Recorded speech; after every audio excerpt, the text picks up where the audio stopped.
మంత్రి నారాయణ గారి కూతురునండి. ఈరోజు తోపుడు బండ్లు ఇప్పటిదాకా 200 ఇచ్చామండి. అండ్ ఈ రోజుకి 23 ఇచ్చాం. అంటే 223 తోపుడు బండ్లు ఆల్రెడీ ఇచ్చాం. సో 223 పుష్ కార్ట్స్ మేము ఆల్రెడీ ఈ రోజుకి ఇచ్చాము. అండ్ ఖచ్చితంగా మా నాన్నగారు నిరుపేద కుటుంబం నుంచి వచ్చారు.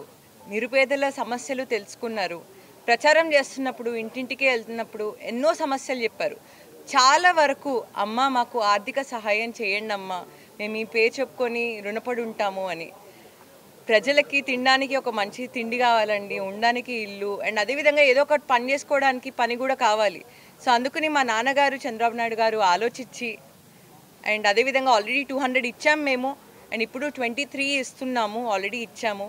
అండ్ నిరుపేదలు చాలా సంతోషంగా ఉన్నారు. ఖచ్చితంగా ఆంధ్రప్రదేశ్ రాష్ట్రం భవిష్యత్ అన్నా లేకపోతే నెల్లూరు ఒక మంచి మెట్రోపాలిటన్ సిటీగా డెవలప్ అవ్వాలన్నా అది నారాయణ గారు ఇంకా చంద్రబాబు నాయుడు గారే చేయగలరండి. ఎప్పటికప్పుడు ప్రజల సమస్యలు తెలుసుకొని వాళ్ళకి ఏం కావాలో మేమున్నాము, మేము సపోర్ట్ చేస్తాము, మేము ఖచ్చితంగా మీ ఆర్థిక పరిస్థితిని పెంచుతాము అని గొప్ప సంకల్పంతో ఈ మంచి అవకాశాన్ని వదులుకోకుండా ముందుకు తీసుకెళ్తున్నారండి.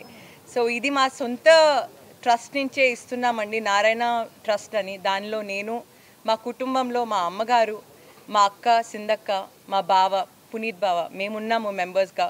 సో మేము ఎంతో కొంత, మా నాన్నగారు నిరుపేద కుటుంబం నుంచి వచ్చారు కాబట్టి ఎంతో కొంత చెయ్యాలి.